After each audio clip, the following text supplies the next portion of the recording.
Bonjour à toi Arpenteur. Dans cette vidéo, je vais te faire découvrir mon deck full proxy sur le thème de Bioshock. Puisque je suis complètement maboule de cet univers, je me suis persuadé que c'était une bonne idée de créer des cartes sur ce thème-là. C'est comme ça que tout a commencé. Il s'agit d'un deck Atraxa, la voix des prétors, mais naturellement celui-ci a été remplacé par Andrew Ryan, le fondateur de Rapture. Mais avant toute chose et pour le plaisir des yeux, je vous amène dans ma boutique, dans laquelle on va découvrir des boosters collector sur le thème de Bioshock. Évidemment, il s'agit d'un mode dans lequel j'ai intégré mes propres cartes. Je vous montre d'abord quelques cartes et après on enchaînera. J'espère que vous appréciez le design. Alors, le jardin des glaneuses. C'est bien ça pour commencer. Alors, pour 4, vous pouvez engager et mettre un marqueur charge sur le jardin des glaneuses. Et ensuite, vous pouvez l'engager plus tard pour retirer 3 marqueurs charge et prendre un tour supplémentaire après celui-ci. Ça, c'est une carte qui en fin de partie fait des ravages. Zoé, Little Sister, pour 6. C'est une créature zombie avec infection. Alors c'est une 4-1, donc pareil, ça peut servir de défense ou d'attaque, hein, à vous de choisir. Elle risque de se faire étamer, mais je pense qu'en défense, ça va en faire réfléchir plus d'un. Et en plus, vous pouvez payer 1 pour régénérer Zoé. Eleanor, la petite sœur, cette fois-ci. Alors pour 3, c'est une créature Phyrexian Elfe Shaman avec infection pour une 2-2. Et quand elle entre sur le champ de bataille, détruisez une cible artefact. Ça sert toujours bon sang de bois.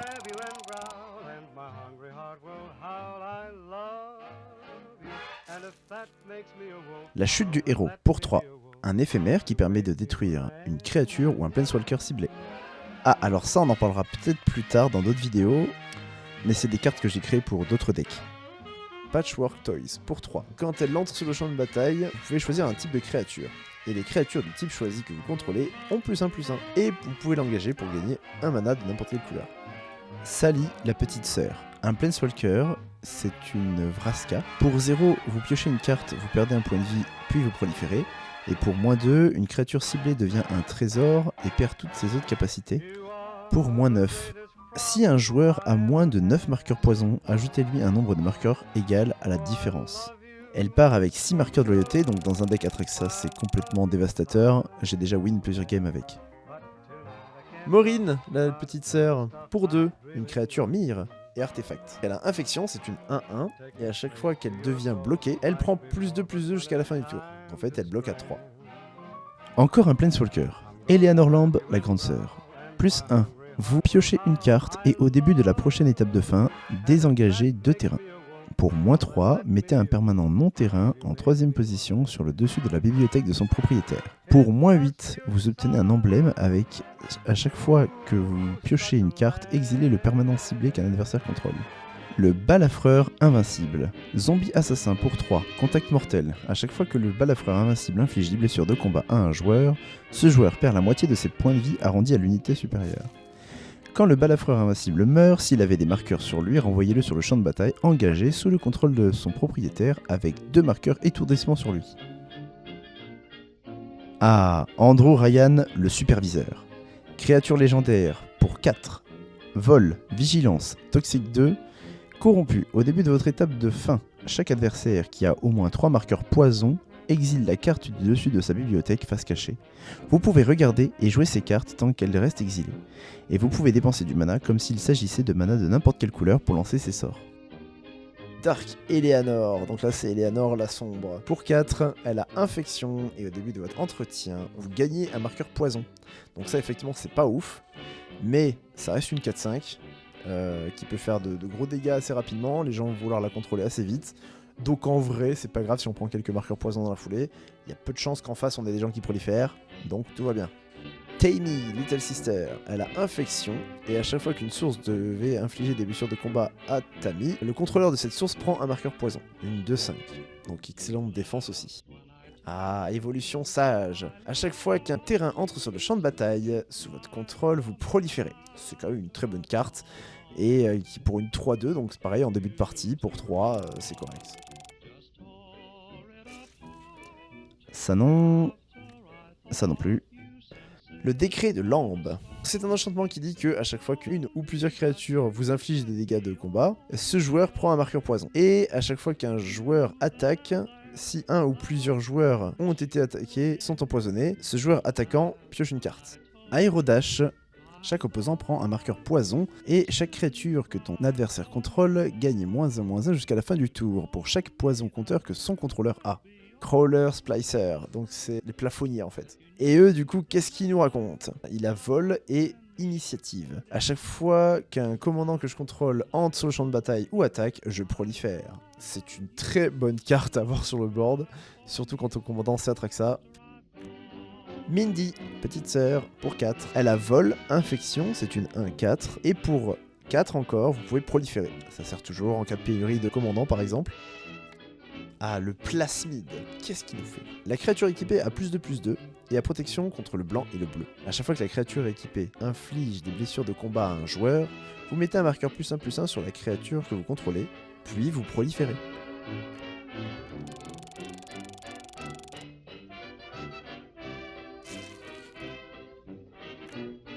Un autre Ryan, le tyran dépressif, pour 7.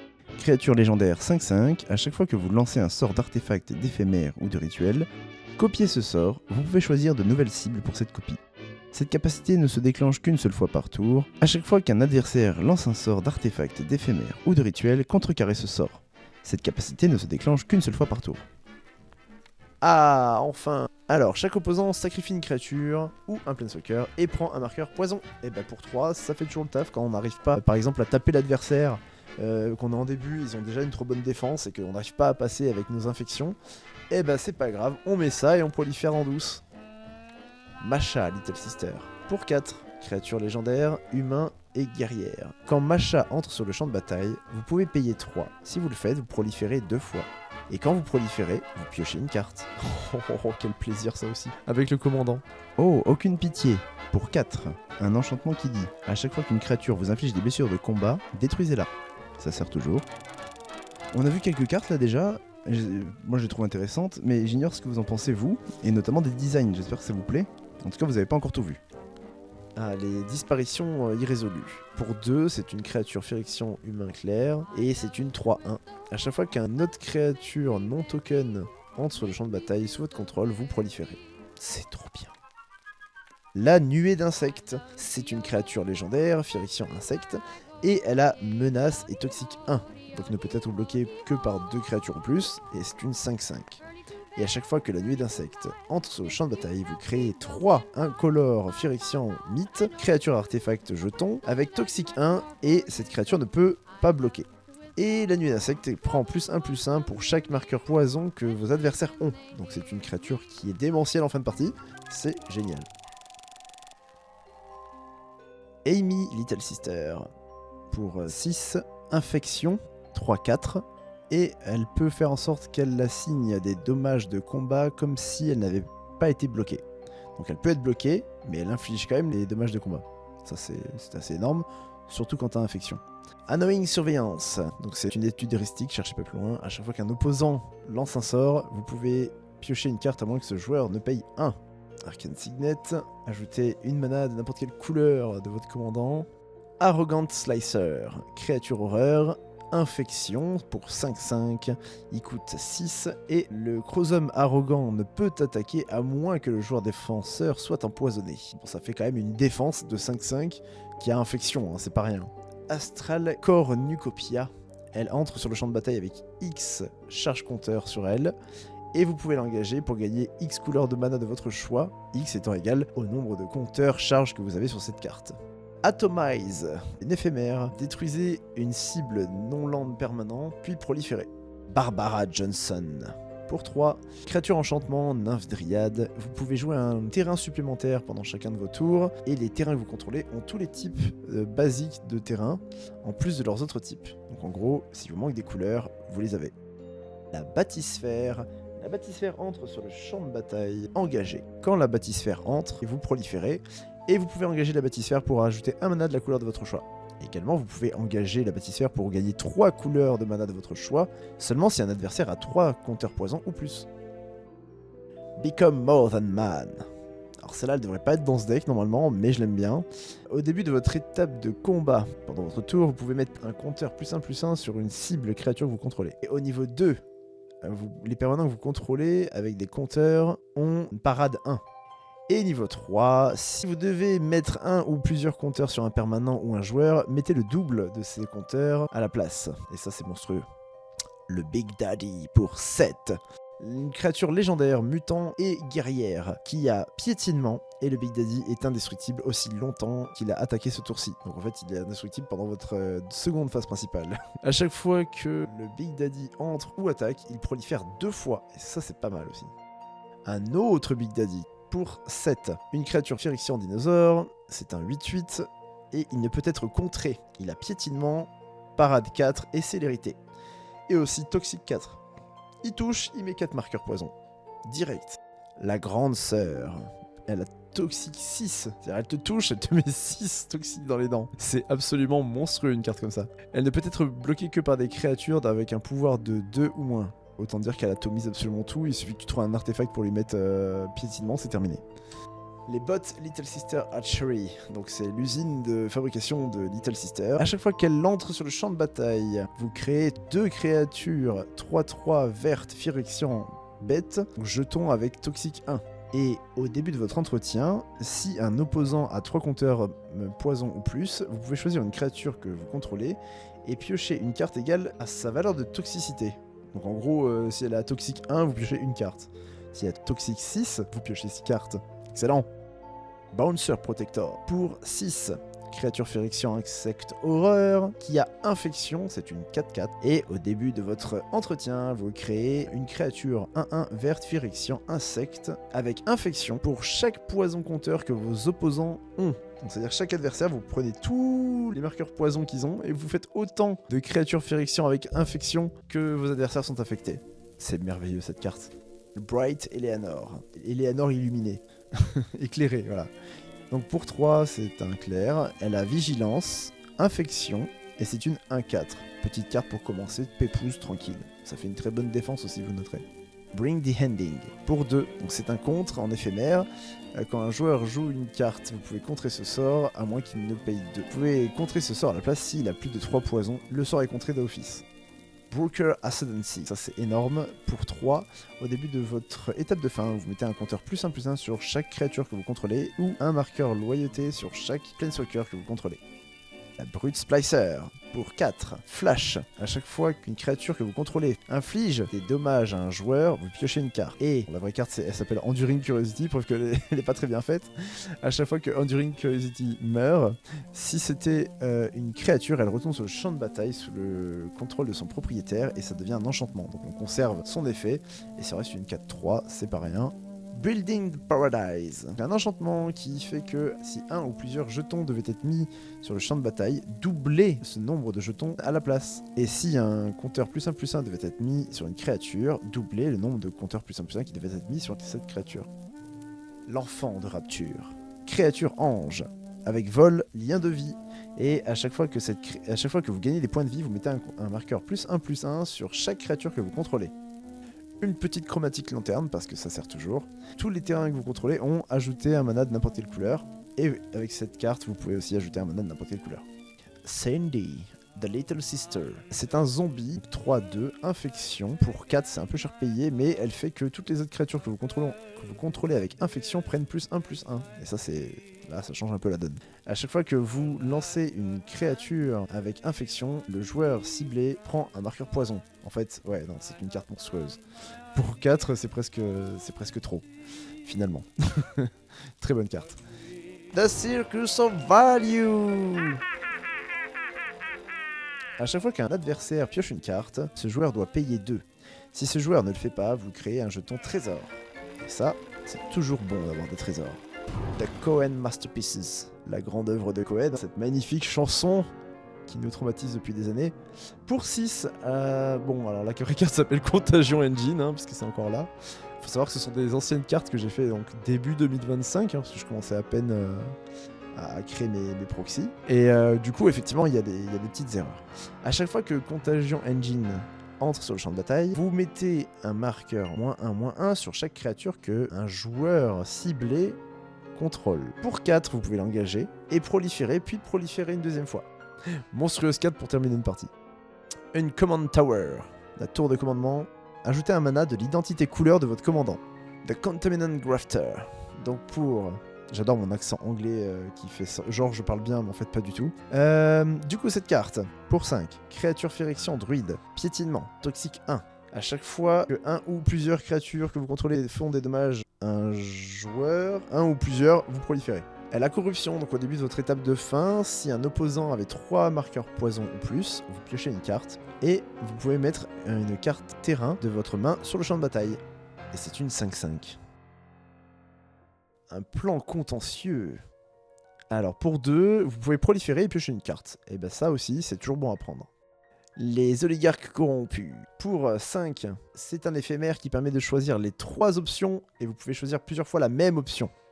Ou bien proliférer, ou bien une cible créature phase out, ça veut dire qu'elle disparaît et reviendra au prochain tour. Ou alors vous pouvez contrer une compétence s'activer ou un trigger qui s'active. Évolution Unbound. Donc un enchantement pour 1. Si un ou plusieurs marqueurs +1/+1 devaient être mis sur une créature que vous contrôlez, ce nombre de +1/+1/+1 sont mis à la place. Ah, adieu, une très belle carte. Adieu, donc pour 6, bah vous connaissez, hein, classique. Un rituel qui permet de choisir un ou plus, parmi lesquels exiler tous les artefacts, exiler toutes les créatures, exiler tous les enchantements, exiler tous les cimetières. Un bonbon. Elysian Caryatide. Donc c'est une plante qui permet d'ajouter un mana de n'importe quelle couleur, et si vous contrôlez une créature avec un pouvoir de 4 ou plus, vous ajoutez 2 manas de la couleur choisie. Indata Trium, 3 couleurs, c'est toujours bon à prendre. Deep Sea Juggernaut Suite. Alors ça c'est une carte monstrueuse, c'est un artefact légendaire équipement qui est une arme vivante, c'est-à-dire dès qu'elle arrive sur le champ de bataille, elle est attachée à une carte créature token 0/0, et c'est un équipement indestructible, et la créature équipée, accrochez-vous bien, elle gagne +5/+5, initiative, piétinement, indestructible, célérité, et, parce que c'est pas fini, la mention suivante, à chaque fois que cette créature fait des dommages de combat à une créature, exilez cette créature. Rien que ça, ça broque le jeu, c'est merveilleux, j'adore cette carte, et du coup, vous pouvez l'équiper pour 7. Doubling Season, hein, donc ça c'est toujours bon à voir quand tu joues des marqueurs poison ou n'importe quel type de marqueur, d'ailleurs on s'en fout. C'est un enchantement, si un effet devait créer un ou plusieurs jetons sous votre contrôle, doublez le nombre de jetons que vous créez à la place. Et si un effet devait mettre un ou plusieurs marqueurs sur votre contrôle, doublez le nombre de marqueurs à la place. C'est génial. La Dreamtide Whale, donc c'est une baleine tout simplement, créature qui tape à 7 et qui a 5 d'endurance, et elle a Vanishing 2, c'est-à-dire que cette créature entre sur le champ de bataille avec 2 compteurs temps sur elle, et au début de votre entretien, vous retirez un marqueur, et quand il n'y en a plus, vous devez sacrifier cette créature. Donc en fait elle reste que 2 tours, mais c'est bien. Et à chaque fois qu'un joueur joue un second sort, vous proliférez. Crown Rapture, un rituel qui permet de mettre -4/-4 jusqu'à la fin du tour à une créature ciblée et qui permet également de proliférer. C'est du pain béni. Drowned Catacomb. Donc c'est un terrain qui entre sur le champ de bataille engagé à moins que vous ne contrôliez une île ou un marais. Educational Facility. Pour 2, c'est un artefact qui fait que lorsqu'elle entre, vous mettez un compteur -1/-1 sur une créature ciblée. La douille c'est que vous allez proliférer après. Et pour 4, vous pouvez l'engager et proliférer. Eleanor la grande sœur. Phyrexian bête. Elle a célérité, c'est une 6/6 avec toxique 3. Cette grande sœur ne peut être bloquée par des créatures avec un pouvoir de 2 ou moins. Et elle a corruption. À chaque fois qu'elle meurt, vous l'exilez. Et quand vous le faites, vous retournez X cartes ciblées depuis votre cimetière dans votre main. Où X est le nombre de opposants qui ont au moins 3 marqueurs poison. Eleanor Lamb pour 5, c'est une créature légendaire, Phyrexian dragon et squelette. Elle a vol, infection pour 4/4. Et pour 1 noir, elle gagne célérité jusqu'à la fin du tour. Et pour 2 noirs, vous pouvez la régénérer. C'est-à-dire que potentiellement, si vous avez du noir en réserve, elle ne crève pas. Expand the Sphere. Ça, c'est une carte énorme aussi. Pour 4, vous regardez les 6 cartes du dessus de votre bibliothèque. Vous pouvez mettre 2 terrains parmi elles sur le champ de bataille, engagés, et le reste au-dessus de votre bibliothèque dans un ordre aléatoire. Si vous mettez moins de 2 terrains sur le champ de bataille de cette manière, proliférez un nombre de fois égal à la différence. Le mania déchu. Pour 4, créature légendaire, toutes les autres créatures engagées que vous contrôlez ont contact mortel. Et toutes les créatures non engagées que vous contrôlez ont défense talismanique. Et pour 1, vous pouvez l'engager et vous pouvez untap une créature, c'est-à-dire la désengager, ou un terrain que vous contrôlez. Les tourettes volantes. Pour 2, créature, Phyrexian, oiseau, horreur. Elle a vol et quand elle fait des dommages à un joueur, vous proliférez. Grace Holloway. Pour 4, une créature elfe, magicien. Chaque autre créature que vous contrôlez arrive sur le champ de bataille avec, sur elle, un nombre de marqueurs +1/+1 supplémentaire égal à la force de cette créature et est un mutant en plus de ses autres types. Ça permet de très vite monter, surtout quand on a la chance de pouvoir mettre des marqueurs +1/+1 sur cette créature et de les faire proliférer, et donc du coup les autres gagnent autant de marqueurs +1/+1 et donc c'est infini, c'est génial. Ah, un artefact légendaire, le plasmide Houdini. Donc c'est un équipement pour 4. Au début de votre combat, pendant votre tour, vous créez un token qui est une copie de la créature équipée. C'était que le token n'est pas légendaire, et ce token gagne célérité. Le truc c'est que en vrai, celle-là je la joue pas dans le deck. J'ai sorti. Inexorable Tide. Pour 5. Enchantement. À chaque fois que vous lancez un sort, vous proliférez. Alors ça aussi. La morsure infectieuse. Une créature ciblée que vous contrôlez fait des dégâts égaux à sa force à une créature ciblée que vous ne contrôlez pas. Et chaque adversaire prend un marqueur poison. Cachemire restaurant, bien sûr. Un petit land sympa qui permet de mettre un caillou. Et puis aussi, tu peux le sacrifier pour faire venir ton commandant depuis sa zone de commandement. Et ça, quel bonheur! Quand tu te les fais sauter 3 fois, que t'as plus trop les moyens de te le payer, bah hop, tu craques ton petit land là, et puis let's go, on y retourne. L'état, Little Sister, pour 5. Créature hydre, elle a infection, c'est une 7/7. Donc infection, elle inflige -7/7 à chaque créature qu'elle va rencontrer. C'est merveilleux. Si les dommages devaient être infligés à l'état, vous prévenez ces dommages. Mais par contre, vous mettez un marqueur -1/-1 sur l'état pour chaque dommage qui ont été prévenus de cette manière. Lucy Little Sister, c'est une araignée. Pour 4, elle a Reach, donc portée, et Infection. Et c'est une 3/2. Ça peut calmer quelqu'un qui viendrait faire chier avec ce dragon ou je sais pas quoi. Le musée du mémorial. Pour 4, c'est un artefact qui dit que vous pouvez regarder l'une des cartes de dessus de votre bibliothèque n'importe quand. Et vous pouvez lancer des artefacts ou des sorts incolores depuis le dessus de votre bibliothèque. Neon Trench, ça c'est toujours pratique, c'est trop bien. Elle entre sur le champ de bataille engagé avec 2 charge-compteurs sur elle. Vous pouvez retirer un charge-compteur pour ajouter un mana de la couleur de votre choix, sinon elle rajoute un bleu. Ne faire qu'un avec le multivers. Alors ça, c'est une carte qui coûte 8, et vous pouvez regarder les cartes du dessus de votre bibliothèque n'importe quand, et vous pouvez jouer des terrains et lancer des sorts depuis le dessus de votre bibliothèque. Donc là, littéralement, il n'y a plus de limite. Je veux dire, si tu poses ça, tu fais ce que tu veux. Et une fois pendant votre tour, vous pouvez lancer un sort depuis votre main ou du dessus de votre bibliothèque sans payer son coup de mana. C'est la fête du slip. Opulent Palace. Bah c'est super, ça permet d'avoir un petit peu de mana, et en début de partie, c'est toujours bon à prendre. Pestilent Elite. Pour 2, c'est un enchantement légendaire qui fait que quand il entre sur le champ de bataille, vous mettez un marqueur contact mortel sur chaque créature que vous contrôlez. Et à chaque fois qu'une créature légendaire que vous contrôlez inflige des dommages à un joueur, vous piochez une carte. Les rats de rapture. Pour 3, infection. Quand les rats de rapture entrent sur le champ de bataille, chaque joueur gagne un marqueur poison. C'est une de 1. Big Daddy, Rosie. Celle-ci, elle coûte 6. Légendaire créature, Phyrexian Praetor. Elle a piétinement, célérité. Si vous deviez mettre un marqueur sur un permanent ou un joueur, doublez ce nombre de marqueurs à la place. Et si un opposant devait vous mettre un marqueur à vous, en gros on divise par 2. Le pari de Ryan. C'est un rituel, vous piochez 2 cartes et vous proliférez. Le mémorial de Ryan. Les créatures que vous contrôlez ont vol, initiative, vigilance, piétinement, célérité, protection contre le noir et le rouge. Voilà, bon pour 7, faut bien que ça fasse le café. Donc quant à ça, généralement, c'est que la fin est proche pour l'adversaire. Un trium, ça fait toujours plaisir. 6 slugs. Au début de chaque étape de fin, vous mettez un compteur limace, en gros slime, sur chaque créature que vous ne contrôlez pas. Les créatures que vous ne contrôlez pas ont -1/-1 pour chaque compteur slime sur elles. Oh, c'est monstrueux ça. Ça fout la merde de fou. Et chaque créature que vous ne contrôlez pas avec un slime counter sur elle meurt. Vous créez une limace, 1/1, noir créature token. Un slime, ça doit être la bave, genre. Et pour 2, vous pouvez sacrifier une limace et piocher une carte. Et ça reste une 7/7, c'est monstrueux. Seaside Citadel. Bon, pareil, encore un trium.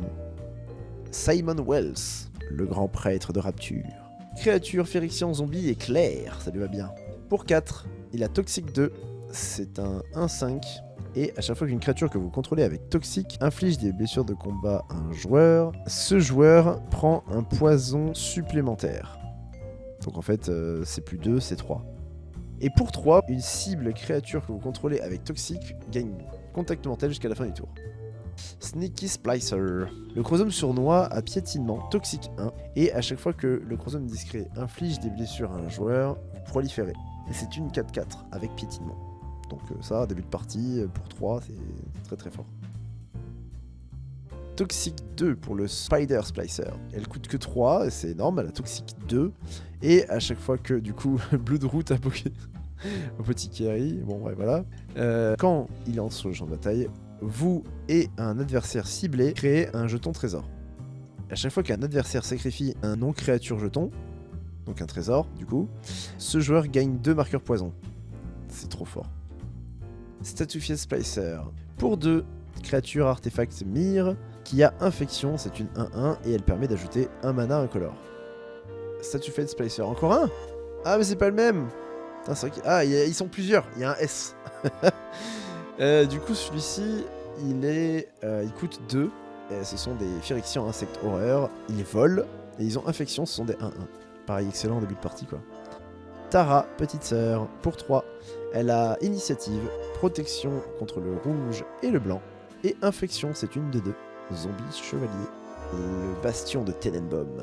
C'est un terrain qui permet d'ajouter un mana incolore, et pour 4, vous pouvez proliférer. Le penseur, pour 4, artefact. Le penseur entre sur le champ de bataille engagé. Vous pouvez l'engager et mettre un marqueur charge sur le penseur, et ajouter X mana de n'importe quelle couleur, où X est le nombre de charges compteurs sur le penseur. Tenenbaum tourmenté. Créature légendaire artefact, Phyrexian et mythe. Elle a Toxic 1 et Brigitte ne peut pas bloquer. On peut payer un blanc ou 2 points de vie pour l'engager et choisir une couleur. Un autre créature ciblée que vous contrôlez gagne Toxic 1, défense talismanique de cette couleur jusqu'à la fin du tour. Et il ne peut être bloqué par des créatures de la couleur choisie pendant ce tour. Ah, les bottes de pionnier. Artefact équipement, donc pour 2 et pour 2 d'équipement, la créature équipée a non-basique Landwalk. Je sais pas comment se traduit ce truc là, mais en gros c'est traverser. Ah oui, voilà, vous avez la traversée des terrains non-basiques. Voilà. Non-base. La traversée des terrains non-base.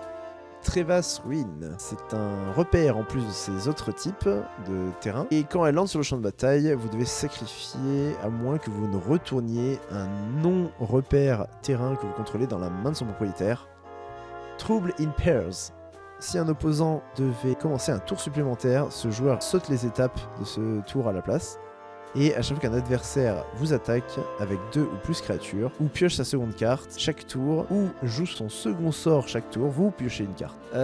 Zagot Trium. Donc pareil, un Trium qui arrive engagé, et c'est toujours bon à prendre puisqu'il a tous les types concernés par son identité couleur. C'est un marais, forêt et île. Et voilà, on arrive à la fin de notre sélection. J'espère que cela vous a plu, faites-moi savoir en commentaire si vous aussi vous êtes fan de Bioshock. Et si c'est le cas, est-ce que vous trouvez que le deck il est beau, est-ce que vous avez envie d'y jouer peut-être? Sachez aussi qu'en 2 ans, j'ai créé pas mal de decks sur des thèmes bien différents, d'univers qui me plaisent personnellement. Peut-être ça sera l'occasion d'en faire des vidéos, en tout cas faites-moi savoir si ça vous a plu, si vous voulez que je fasse d'autres vidéos dans ce style pour vous présenter les autres decks que j'ai créés. En attendant, je vous souhaite une bonne fin de semaine, ciao les potes!